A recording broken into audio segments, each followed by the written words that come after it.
नमस्कार, आज मैं आपको बताऊंगी बाजू में जो झोल आ रही है उसके बारे में और जो फिटिंग में झोल आ रही है उसके बारे में। लेकिन जो फोकस रहेगा वो मेरा बाजू की झोल के ऊपर रहेगा और यहाँ पे जो झोल आ रही है उसके ऊपर रहेगा। लेकिन आपको सारी बातें ध्यान में ही रखनी है क्योंकि इसमें हम ब्लाउज सिलते हैं तो उसकी हमें छोटी छोटी एक एक बातें ध्यान में रखनी है। तो देखिए किन किन कारण से बाजू में झोल आती है, यहाँ पे झोल आती है, वो किस लिए आ रही है। तो देखिए जिन लोगों को अस्तर और कपड़े पे जोड़ना नहीं आता वो ये देखें कि इस तरीके से इसको रखना है हमें और पहले पूरे पे सिलाई लगानी है।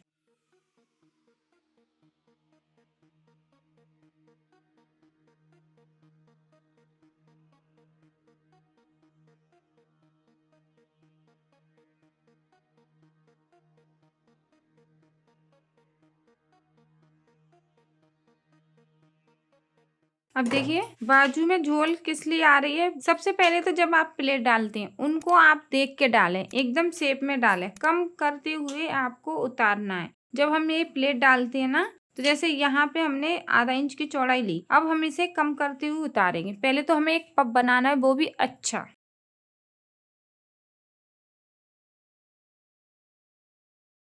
यहाँ पे लेंगे हम 1 इंच और इसको भी हमें कम करते हुए उतारना है।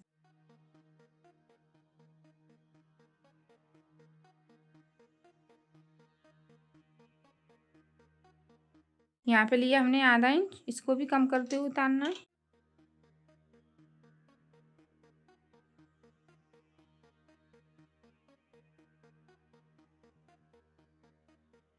अब देखिए पहले तो हमें ये प्लेट जो मैंने आपको बताई वो अच्छे से देख लें, इसको हमने कम करते हुए उतारा है। तो इस तरीके से आपका ये पप आना चाहिए। पप अच्छे से आ जाएगा ना तो भी बहुत फर्क पड़ता है। जो झोल आती है ना वो इसलिए आती है कि जो सीना है वो एकदम फिट नहीं बैठता। और भी कई कारण है वो भी मैं बताऊंगी। अब देखिए जिन लोगों को तीरा लगाना नहीं आता वो भी देखें। और ये प्लेट है ना वो इस तरीके से दब जाती है तो ये इस तरीके से हो जाता है, तो वो चीज नहीं होनी चाहिए। प्लेट को हम अंदर की साइड रखेंगे इस तरीके से और जब तीरे को जोड़ेंगे।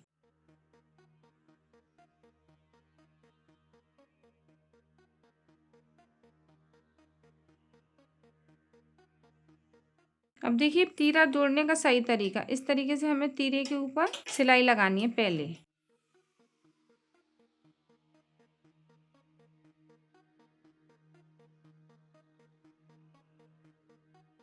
अब देखिए बाजू और जो आपका तीरा बाहर निकल रहा है तो उसको तीरे का और बाजू का आपको ध्यान रखना है कि हमारा ये अस्तर है वो अंदर की साइड होना चाहिए, ज्यादातर है अंदर की साइड होना चाहिए। जो साड़ी का कपड़ा वो इस तरीके से होना चाहिए। देखिए अस्तर हमारा यहाँ पे है और आधा इंच से थोड़ा सा कम है और ये साड़ी का कपड़ा दिखाई दे रहा है यहाँ पे अंदर की साइड। इस तरीके से आपको बाजू और तीरे पे सिलाई लगानी है।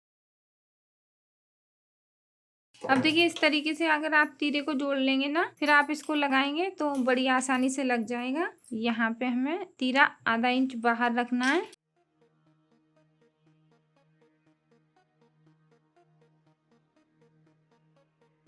अब देखिए प्लेट है ना वो अंदर की साइड है और यहाँ पे मैंने थोड़ा सा ही कपड़ा दबाया है प्लेट का।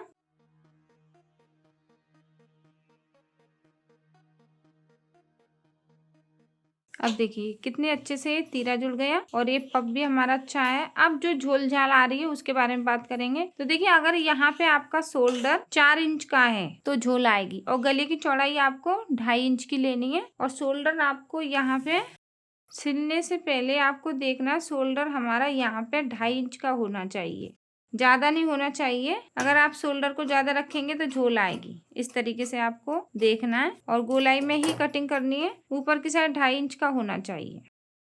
आरोमल की आपको ज्यादा कटिंग नहीं करनी है, 5.25 5.5 इंच और 32 चेस्ट के लिए तो 5 इंच ही आरोमल रखी है। फिटिंग लगाते समय आपको एक बात ध्यान रखना है कि अगर आप फिटिंग कर रहे हैं यहाँ पे 36 चेस्ट की इस तरीके से तो आपको पहले यहाँ पे निशान लगाना है इस तरीके से। अब निशान लगाने के बाद जब आप सिलाई लगा लोगे फिर इसमें बाद में आपको बाजू लगानी है तो कभी झोल नहीं आएगी। आप हमेशा मेरी बात को ध्यान रखें कि हमें कैसे ब्लाउज की फिटिंग करनी है। मैं हमेशा यही कोशिश करती हूँ आप अच्छे से सीख जाएं। तो देखिए सबसे पहले आपको फिटिंग की सिलाई लगानी है, उसके बाद बाजू को लगाना है और यहाँ पे आपको शोल्डर ज्यादा नहीं रखना है और एक बार आप बना के देखिए। यहाँ पे आपको 2.5 इंच की चौड़ाई रखनी है, ज्यादा नहीं रखनी है। और बाजू के झोल आने के कई कारण है। जब आप बाजू को जोड़ते हैं तो बाजू को खींचते हैं, बाजू को खींचे नहीं। बाजू को जब लगाते हैं तो बराबर आपको आधा इंच का कपड़ा दबाते हुए सिलाई लगानी है। कम ज्यादा नहीं करना है, कहीं आपने ज्यादा दबा दिया, कहीं कम दबा दिया, इस तरीके से नहीं दबाना है। तो देखिए, अगर आप इस तरीके से ध्यान रखेंगे कि यहाँ पे हमारे जो शोल्डर है वो 2.5 इंच के होने चाहिए, तो कभी झोल नहीं आएगी। आरोमल आपको ज्यादा नहीं लेनी है। और जैसे किसी ने पूछा है कि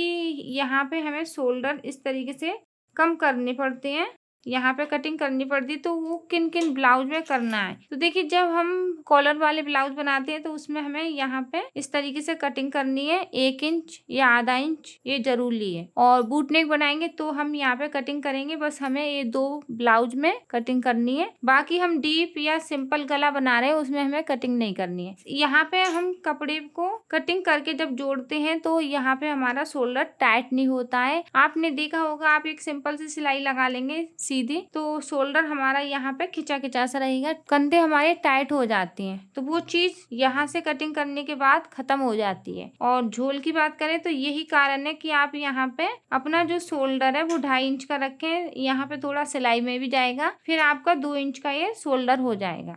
इसी तरीके से हम अपना दूसरा पल्ला तैयार करेंगे और शोल्डर का ध्यान रखेंगे कि हमें ज्यादा शोल्डर की चौड़ाई नहीं लेनी है। अगर हमने 6 इंच के शोल्डर कटिंग कर लिए हैं तो पीछे का जो पल्लर है वो आपको उतना ही रखना है, बस आगे का जो पल्लर है उसकी आपको कटिंग करनी है यहाँ तक। अगर आपने शोल्डर पीछे और आगे के 6 इंच के लिए हैं तो पीछे के में आपको कुछ नहीं करना है। अगर डीप गला बनाएंगे तो हम हमेशा 5.5 इंच के ही शोल्डर लेंगे। तो देखिए, यहाँ तक आपको कटिंग करना है, बस 5 इंच तक एक इस तरीके से कटिंग करनी है, बस यहीं तलक। तो यहीं तलक झोल आती है, बाकी यहाँ पे नहीं आती है। तो आशा करती हूँ आपको मेरी ये वीडियो समझ में आई होगी। इस तरीके से बनाना जरूर जैसे मैंने आपको बताया है। वीडियो अच्छी लगी है तो प्लीज मेरी इस वीडियो को अपने दोस्तों के साथ ज्यादा से ज्यादा शेयर करें। इससे क्या है, जो लोग परेशान हैं ब्लाउज बनाते हैं तो यहाँ पे झोल आ रही है तो वो भी थोड़ा सीखेंगे। और अगर आप नए हैं तो हमारे चैनल को सब्सक्राइब कर लें। और अगर आपके कुछ समझ में नहीं आया है तो प्लीज नीचे कमेंट करें। अगर आप नए हैं तो हमारे चैनल को सब्सक्राइब कर लें। धन्यवाद।